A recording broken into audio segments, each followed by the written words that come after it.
What's going on, guys? Cameron here is Canadian Gamer, back at you with another video. This one is a coffee and conversation episode. I've been on an absolute tear recently. A few days ago I beat Bayonetta, and then I pumped in over 10 hours into Breath of the Wild. Still can't really get into that game. And then recently I put Halo 5 on. I've been having a blast with it. I'm plowing through that. Hope to have that game beat by the end of the week. So just going through my back catalog of games and obviously making sure what I have on the shelf is being used. So that's the conversation for today's video. Is your collection usable? Now I want to bring this up because, and I've been guilty of this myself. Any of you out there that may have watched my channel at the beginning, I used to do pickup videos all the time. I get people, more recently that ask me, hey, why don't you do a pickups video once in a while? Well, the reason is simple. I stopped picking up games. There was a time where, at its peak, when I was really heavily, invested in collecting in the original Xbox and the 360, I'd be going to the thrift store 3 or 4 or 5 times a week. I'd be going in there after work just to see what sort of fresh stock they had on the shelves. Because the way a thrift store works is it's kind of frustrating, but people obviously donate stuff. And you could go into the thrift store and there could be nothing really good on the shelf, walk out, and then 20 minutes later they're putting fresh stock on the shelves and they're putting up new games. So it's hit or miss. I know some people say they've never had luck with the thrift store, but you have to be vigilant. You have to go in there quite frequently, because I've found some crazy stuff at the thrift store, and it's only through hard work and determination. But this, again, getting off topic here, I was going into the thrift store quite a bit, and that's why I was doing a lot of pickup videos. But my collection, I'm pretty, fulfilled with what I have. I'm pretty satisfied with my wall of games that I have. But that's not only why I stopped collecting. It's because I have so many games that are sitting on the shelf that, could be collecting dust, probably if I kept collecting more games and more games and more games. So I'm at the point now where I have just the right amount of games on my shelf that it's usable. I've gotten rid of any games that I have no intentions on playing for the most part. And my collection is not that big compared to a lot of other YouTubers out there. And I'm fine with that. It's not a vanity project for me. I don't need to sit there and stare at my collection like this all day and not really playing my games. But that's the problem. We're seeing, again, I hate to keep using this word, but we're seeing people out there, and it's turned into a vanity project where all they do is they collect games, they talk about games, but they don't actually play their games. And I can tell you a story. I know a few YouTubers out there, and one guy is just like all the time, I've been waiting all year for this game. I can't wait for this game to come out. I pre-ordered this game. I've got the limited edition game on pre-order. And they pick it up. Then they do an unboxing video.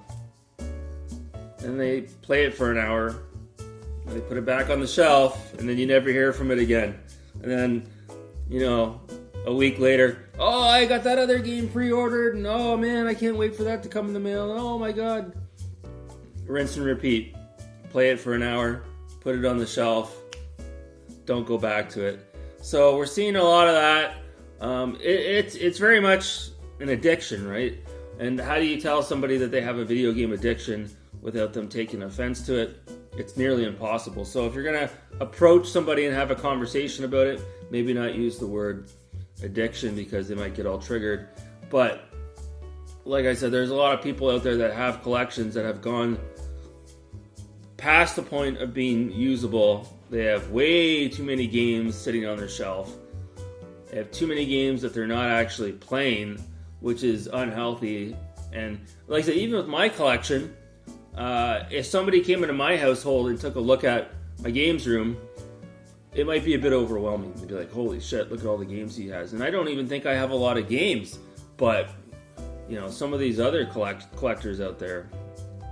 So like I said, if you're in that position where you've got so many games coming out of your ears and you're not playing all your games, it might be time to sort of do a bit of self-reflection, maybe, self-evaluation and figure out, is there some games you can maybe pull out of your collection and maybe sell off.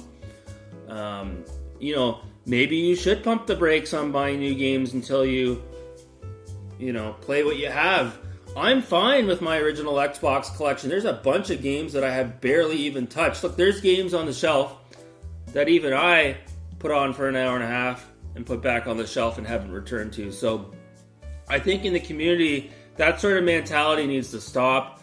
There's too many people out there that always have to have the latest and greatest. Like I said, you get someone out there that has like a huge Switch, PS4, Xbox One collection, and they're already chomping at the bit to get the 9th generation console. Well, fuck. Like, seriously? Play what you have. Be satisfied with what you have. Stop holding those games hostage on your game shelf. Like, it's ridiculous. So, like I said, just a quick video here. I just wanted to talk about it because I see a lot of this on the platform. There's a lot of people out there that, there's collector, and then there's, playing video games. There's a line in the middle, and the collector side of things is sort of overtaking, playing the games, which is not good. Remember, these games were never really meant to be, collectible. Let's be honest here, they were just video games. And over time, obviously, nostalgic reasons, kicks in and people want to collect things. But that's why I stopped with the retro. I got the Genesis up there and I got a few select games for it. But, do I have 65 Sega Genesis carts in my collection that I just stare at all day that collect dust? Absolutely not. I'm not going to go down that road. It's not fair for the other collectors out there and the other people out there in the world that actually want to play those games. So, like I said, do you guys have usable collections? Do you play what you have? Or do you have a wall of games and you're only playing maybe 1/3 of them? Let me know in the comments below. Again, I'm not innocent by any means. I've had that collector bug before where I'm buying more games than I'm playing. Like I said, I pumped the brakes on it hard, and the last brand new game I purchased was The Outer Worlds. Aside from a few used games here and there, I don't buy games too often. So let me know in the comments below how you guys feel about this. As always, guys, thanks so much for watching. Take care.